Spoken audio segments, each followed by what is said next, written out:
Are you buying single option contracts and still losing money, even if the stock is going in your favor? Well, you're not alone. A lot of people buy single option contracts and the stock is moving in their favor, but they're still losing money or it's just not working. And you wonder, why in the world is that happening? So in this video, I'm going to share with you some insight about this. I'll give you kind of two main things to look at as you're evaluating these positions, and could it be happening to you? Now, if you're brand new here, I'm Sasha, the options coach. I've been teaching people to trade options one-on-one over the last decade, and I've been doing courses, classes, and a lot of YouTube videos for many more years than that. Anyways, let's kick things off and let's get started. I want to show you kind of a single option contracts and the way they kind of work and behave. So we're going to go to this drawing board right here. And what I want to show you, we go into a single option contracts, and this is, by the way, a risk profile picture. What happens is that when you buy a single option contract, you think, hey, this is good because I want that stock price to kind of go to the upside. And you've got this picture where, okay, you're buying the stock here. So this is the stock price, and you're looking for it to appreciate because you've got some positive delta, all looks good, you know, and if the stock pops, you think and assume it's going to work. But there's a few caveats that are not working in your favor. There's a few issues behind it, because when it comes to actually making money on the stock or the position, in this case, the option contract, there's kind of three main things that you need to look at, or what's making you money. So the first thing is going to be, one, the price, or other words, delta. Now, this is going to be your delta and gamma risk that you have. The second will be your theta, or time risk. And the third is going to be your Vega, or volatility risk. So all three of those kind of combined, it determines the value or final value of your option contract. So if you're buying something, let's say for $3 or $300, and then one of these is moving in your favor, well, let's say price is moving in your favor, which is what most people are looking at, but all the others are working against you. Let's say Vega's losing you money and Theta's losing you money. All of a sudden, yes, price might have went up, but your value of that option contract might have went down to 290. So you're actually losing 10 bucks, even though the price is moving in your favor. How about that? So yeah, so that's what we're going to cover a little bit in this video. Now, we've covered this in some of our classes. If you do get a chance to check it out, you can definitely look at these things like we've talked about that in the rocket strategy. We've talked about it in atomic leaps and many other things. And if you're interested in more of the classes, just shoot me a message or go to our website, and there's more things about that. But anyway, the first thing I want to cover is looking at the theta decay problem. So when we have this option contract, this is on Carvana, and we've got a couple of Greeks in here. So I've bumped it up to 10 contracts. We've got a delta of about 500, gamma of almost 7, and a theta of about 500. And then we've got a Vega of 279. So we're losing about $500 a day. So this means that this stock, from a delta basis, what that delta is telling us is that if the stock goes up $1, that's great. We make about $500. So let's bump it up $1. We'll add this extra price slice. By adding that price slice, I can offset and say, hey, let's go up $1. So as it goes up about $1, you can see our P&L goes up a little bit further. Now I'm going to actually bump it up $2 just so we're not in the negative. Okay. So we can bump it up right there, $2. Okay. So you can see we're up about $182. Now that's fine. That's getting us started, because we're moving at about $500 for every dollar move up. Because if I move up another $1, that should be about $600. So let's go to +3. So there we go, +3 now, and there we go, $600. So you can see that is moving and reflecting right there, where we go from here, because we're starting at a negative because of the bid-ask spread, and then it starts to move up about $3. That option contract's worth this much. Now here's the issue. Here's the theta decay problem. Well, we're losing about $450 a day. So if we bump this, and again, we're on the weekend now recording, and you might watch this video even much later, but if you bump this down, meaning the date forward, that first time it doesn't really count because of just the way this analyze tools work. But the second time watch, you're going to see this bump down by about $450. So we're going to go from a $600 to maybe a $200 profit only.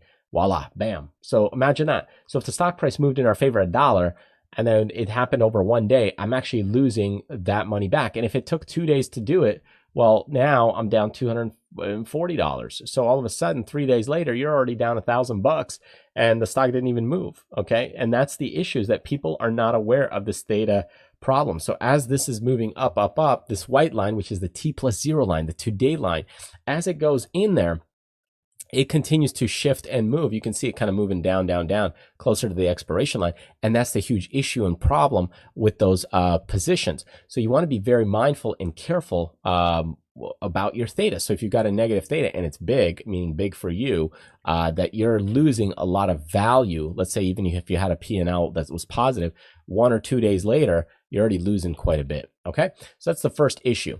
Now, the second issue that I want to chat about is the Vega issue, or the Vega problem. Notice you've got a positive Vega in this position. That means you've bought options. And when you bought options, there's a certain value to them. But over time, those options value can increase in price or decrease in price. Like overall, the value of everything could increase or decrease in price.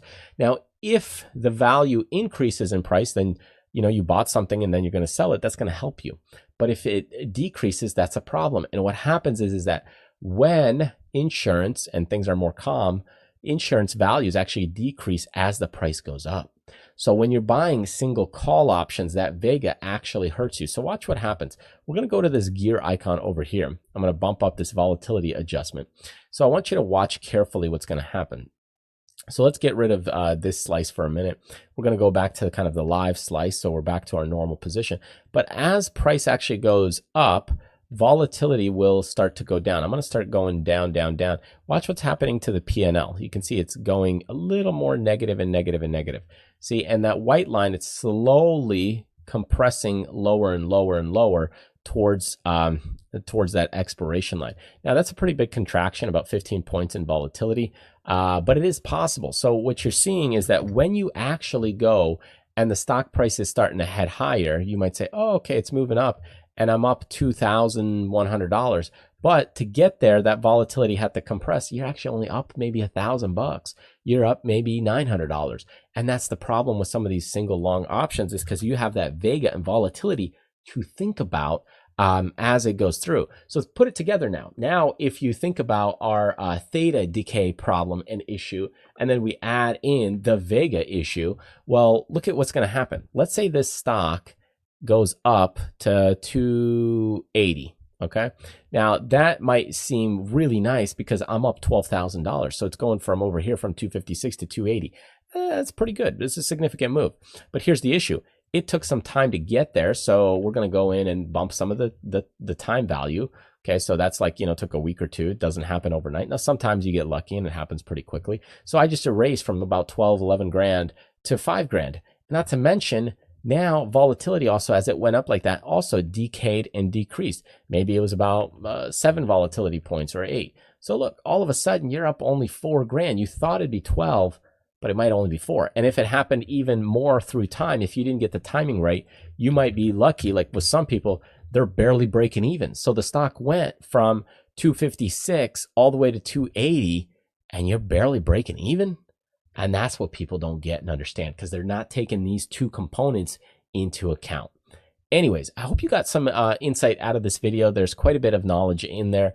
So if you're buying single call options and you're doing it this way and you're not taking these things into account, it could definitely be a detrimental problem. It can be a huge issue for you because, well, what's happening is that you're losing value on that position, even though it's going in your favor, even though it's moving up in that direction. And then you're losing on time value and on Vega.